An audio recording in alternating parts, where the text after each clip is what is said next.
Olá, aqui é o Álvaro Marcos do Performance Turbinada e do Fórmula de Gestão. O assunto sobre o qual eu vou falar hoje é muito especial. Esse é um vídeo como poucos e para poucos. Hoje eu vou falar sobre técnicas internas de otimização de performance, que estão sendo alvo de pesquisa de grandes cientistas em grandes universidades e laboratórios no mundo inteiro. Esse é um fenômeno que ocorre nas nossas mentes em estado de superprodutividade, onde por um determinado período de tempo, a integração mente e corpo é tão otimizada que superações improváveis ou inesperadas ocorrem na vida das pessoas. Já há muitos anos esse fenômeno é conhecido, mas agora, no nosso tempo, esse fenômeno nunca foi tão estudado, esquadrinhado e entendido. Esse desdobramento de estudo começou em 1990, quando um húngaro, PhD em psicologia pela Universidade de Chicago, lá nos Estados Unidos, com um nome para nós um pouco difícil de pronunciar, então me desculpe se eu pronunciar errado. O nome é Mihaly Csikszentmihalyi. Lançou suas observações sobre produtividade e felicidade. Ele descreve o estado de flow, ou fluxo em português, um estado de felicidade por se estar em completa concentração e engajamento em uma atividade que desafia o máximo da nossa habilidade. De maneira que a pessoa em estado de flow simplesmente se entrega de tal forma que ela se esqueça do tempo e do cansaço físico.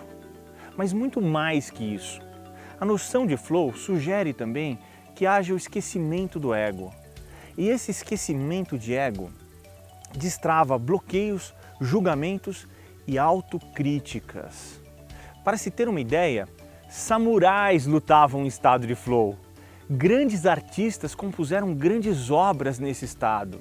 Esportistas de nível olímpico e de alta performance em ligas profissionais entram nesse estado durante os seus desafios.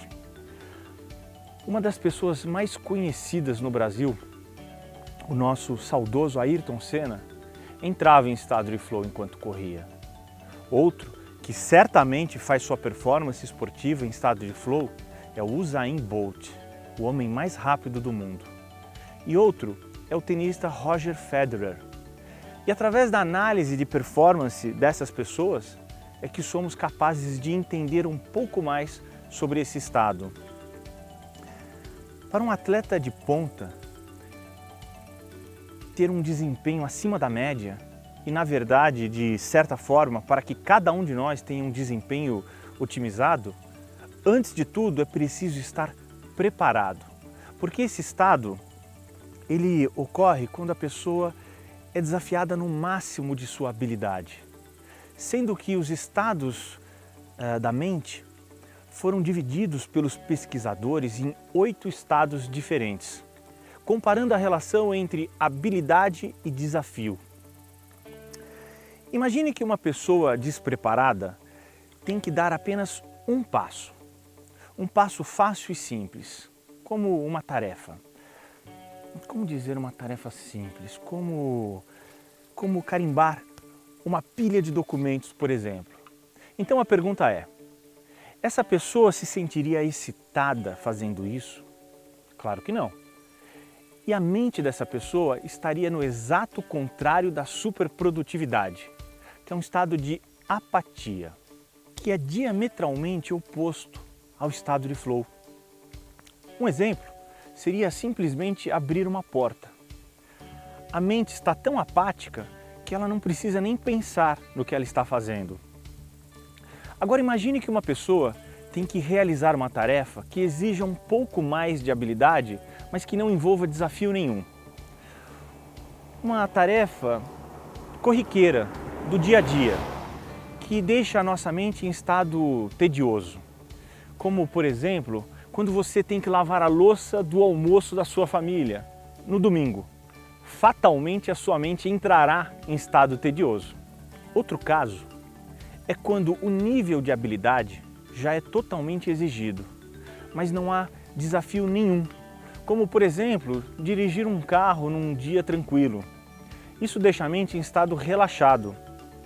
Agora, se a gente insere na atividade um certo nível de desafio, em uma situação em que há uma falta de habilidade, como por exemplo, um teste no qual a pessoa não se preparou bem, a mente entra em estado de preocupação. Ao passo que se a pessoa tiver se preparado corretamente, ela tem domínio total da situação e sabe muito bem o que vai acontecer. E neste caso, a mente entra num estado chamado de controle.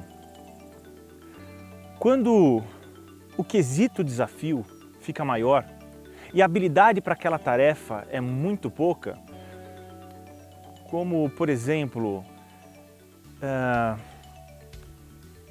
pilotar um carro pela primeira vez, bonjour, pilotar um carro pela primeira vez, ou escalar uma montanha despreparado, a mente dessa pessoa entra num estado de ansiedade. Mas se a pessoa tiver algum preparo, não todo o preparo necessário, mas tiver algum, a mente dessa pessoa entra num estado de excitação, que seria o mesmo que um piloto de kart, depois de alguma preparação, fosse correr na Stock Car pela primeira vez. E finalmente, dentro deste gráfico, temos o estado de flow. Segundo o criador do termo, além da regulagem perfeita entre habilidade e desafio, a experiência do flow contém em si 8 fatores que são: 1. Objetivos claros. 2. Concentração. 3. Perda do sentimento de autoconsciência. 4. Sensação de tempo distorcida. 5. Feedback direto e imediato, ou seja, quando os acertos e falhas na atividade são aparentes, podendo ser corrigidos in loco. 6. Equilíbrio entre o nível de habilidade e desafio. 7. Sensação de controle pessoal sobre a situação e a atividade. E o 8º, a atividade é intrinsecamente recompensadora, não havendo outra recompensa senão o prazer da atividade em si. Outras pesquisas associam o estado de flow também a determinadas vibrações elétricas da mente. Sabe aquela que é feita pelo eletroencefalograma? Então, essa medição revela os impulsos elétricos dos hemisférios cerebrais, que são diferentes entre esquerdo e direito, e que o produto da soma e divisão dessa medição revela em que onda o nosso cérebro está operando, e que foram divididas em 5 faixas com nomes gregos, que são a gama, ou a mais alta vibração, a beta, no seu estado normal, a alfa, a teta e a delta, que são ondas que atingimos em estado de profundo relaxamento, ou também na meditação, ou naturalmente durante o sono. O estado de flow ocorre, segundo pesquisadores, quando o cérebro está em teta, quando as vibrações são de 4 a 8 ciclos por segundo ou 4 a 8 Hz. O interessante que vemos aqui é que, apesar da pessoa estar em plena atividade, com um nível equilibrado entre habilidade e desafio, a mente dessa pessoa se encontra em estado de total relaxamento, que algumas pessoas só conseguem atingir através da profunda meditação. Outras pesquisas apontam uma hipofunção temporária do lobo frontal do cérebro. E essa parte do cérebro, que é o lobo frontal, recebe um pouco menos de energia. E talvez por isso que haja a perda da noção de ego.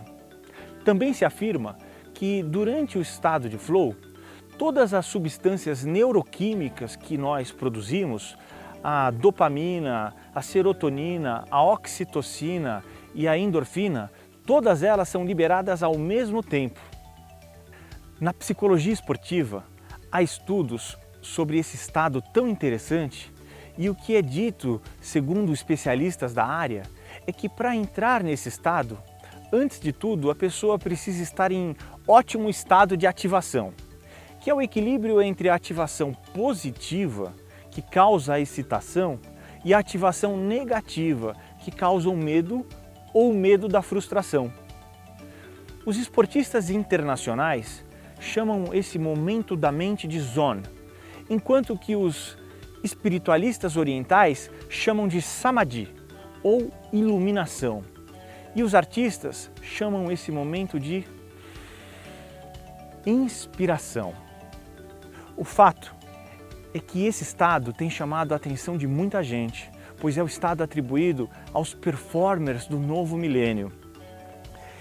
E para entrar nesse estado, é preciso praticar muito uma atividade que seja muito agradável, que exija habilidade e que nos desafie ao máximo, mas que seja possível.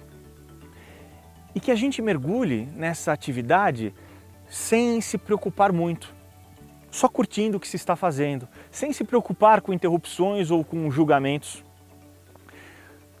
Tente ter a experiência de ser uma pessoa da nova era, buscando esse estado conscientemente.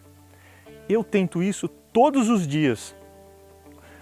Um grande abraço e até o nosso próximo vídeo.